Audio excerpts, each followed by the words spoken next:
We remain committed to a negotiated two-state solution that remains for us the only viable way to end the conflict and all claims. Our EU policy on this has not changed. We recognize changes to the pre-67 borders, including with regard to Jerusalem, only when agreed by the parties. Our position on Jerusalem as future capital of both states has not changed, and we support Palestinian presence in East Jerusalem, both in political and financial terms. I re-expressed to the President what I often express publicly, also recently, the strong European Union opposition to the Israeli settlement policy and demolitions of Palestinian-owned structures. The European Union considers settlements to be illegal under international law, and this also does not change in our policy. Looking back on yesterday, especially Gaza, anything you would have done differently? Well, I wish that it wouldn't have happened at all. I mean, Hamas is pushing people with a view of a massive infiltration into Israel, openly declaring their goal is to destroy Israel. They're paying these people. So it's not the peaceful demonstration that you think about. You say they're paying them to? Yes. To try to cross the border? Hamas is paying these people who are coming there. They're pushing civilians, women, children into the line of fire with the view of getting casualties. We try to minimize casualties. They're trying to incur casualties in order to put pressure on Israel, which is horrible. You say they want kids to die? Yes. Putting kids in the line of fire? Yes. Did your army go too far? I don't know if any army would do anything differently if you had to protect your border against people who say, we're going to destroy you and we're going to flood into your country. You try other means.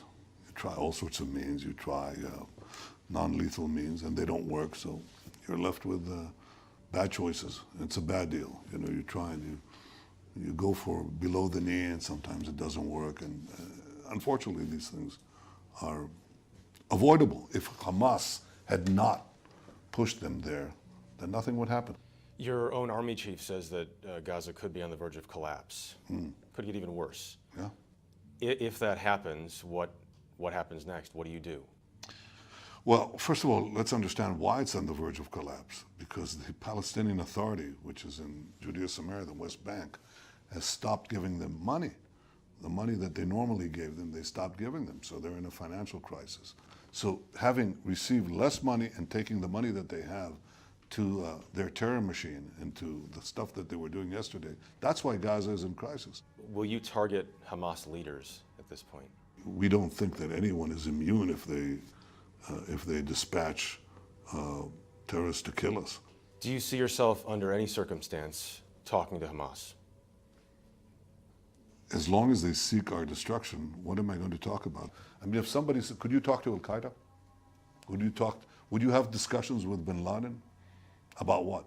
I ask only because, against all odds, the U.S. and North Korea seem to be on the verge of talking. So sometimes meetings that might be unimaginable end up happening. You're right. It's happened to us with our Arab neighbors. But that's when you have leaders who decided that they abandoned the goal of war and destruction and annihilating the other side. And by the way, even what has happened in North Korea, that took place because of a very clear message, I think, that North Korea received, that the goal of destruction and aggression would be met with a very strong response. Are you at war with Iran? They're at war with us. We never sought any enmity with Iran. They openly declared that their goal is to annihilate us every day. It's open war, though, now, more so than it was before. Well, because what has happened is that Iran moved a part of its army into Syria with new weapons that are specifically aimed at being fired at us. So obviously, what choice do we have? We try to defend ourselves. So you're handling situations at the border now, Gaza and West Bank, and the situation with Iran is only escalating. Too much? We've been there, done that, and Israel has flourished. We don't really face Arab armies anymore. We've moved to peace with two of them, a formal peace. And frankly, I think we have an informal The UN Human Rights Council chief was unequivocal in his condemnation of Israel's treatment of Palestinians in Gaza. Israel, as an occupying power under international law, is obligated to protect the population of Gaza and ensure their welfare. But they are, in essence, caged in a toxic slum from birth to death, deprived of dignity, dehumanized by the Israeli authorities to such a point it appears officials do not even consider that these men and women have a right, as well as every reason, the use of innocent children, women, and men as human shields. Tragically, this outrageous practice is reaching epic proportions. It's difficult to think of a more cowardly act, even for a terrorist, than hiding behind innocent civilians. The use of human shields deliberately advantages those with no regard for human life and disadvantages those who seek to minimize civilian casualties. Anyone who truly cares about children in Gaza should insist that Hamas immediately stop using children as cannon fodder in its conflict with Israel. Hamas has exploited and endangered the very Palestinian people it claims to represent by locating rocket launchers near schools, apartment buildings, hotels, churches, and UN facilities. It's been less than a year since Hamas terror tunnel was discovered underneath 2 UNRWA schools in Gaza. That means UN facilities were being used as a cover for Hamas's military infrastructure. That means UN facilities were being used as a cover for Hamas's military infrastructure. Its terrorists use schools, hospitals, and apartment buildings to shield its war arsenal. Innocent civilians either provide cover for military infrastructure or they become victims that rally the international media to their cause. Either way, innocent civilians get caught in the crossfire and exploited for illegitimate military and political purposes. But of course, the Jews believe that the Messiah can't come until the temple is rebuilt. So if it could be shown that the temple never stood where the Dome of the Rock now stands, but stood somewhere else, then that would solve the problem. It would, Chris, because that temple right there, the Dome of the Rock, is the most contested piece of real estate in the entire world. It could be a trigger for World War III. And if it could be proved, and not only proved, but accepted, that that temple stood on the offal south of Fort Antonia, it could bring about some type of a peace covenant. What do you mean by a peace covenant? The Jewish prophet Daniel in Daniel chapter 9 prophesied that there would be a world leader that would arise and would confirm some type of a covenant that would bring some measure of tranquility to the Middle East.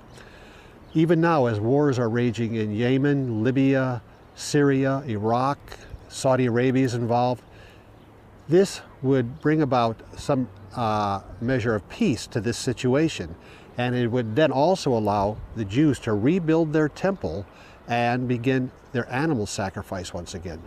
Now, I want to underline that the rebuilding of the Jewish temple is a very important milestone in the sequence of end-time events. And there can be many interpretations of Bible prophecy, who the Antichrist is, when he's going to come, even whether we're living in the end times at all.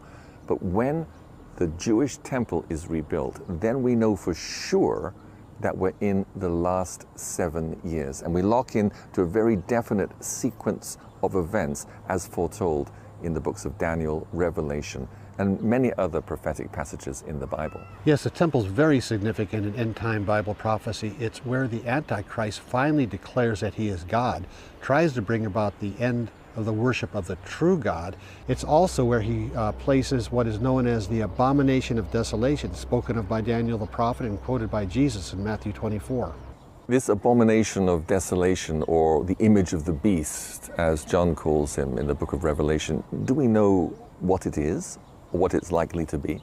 Well, there are those who have speculated, and rightly so, that it could be some type of supercomputer combined with what the transhumanists are now pushing forward, as well as changes in the genome system. Science is putting it all together. Never before in world history that we know of has it been possible to track every man, woman, and child. But the Bible does talk in Revelation 13 about the mark of the beast, the famous 666. And somehow this abomination of desolation, it is what is going to be able to put that into practice and try and force people and cause people to take the mark of the beast, that no man may be able to buy or sell, save he that had the mark or the name of the beast or the number of his name. It all comes down to economics, Chris. If you don't have it, you can't buy and you can't sell. But none of this can happen until the third Jewish temple is built. This is an artist's conception of how the temple would look built on the Haram al-Sharif. Already, the Jewish Sanhedrin has appointed the high priest, and everything has been prepared for the ritual of daily sacrifice to resume after almost 2,000 years.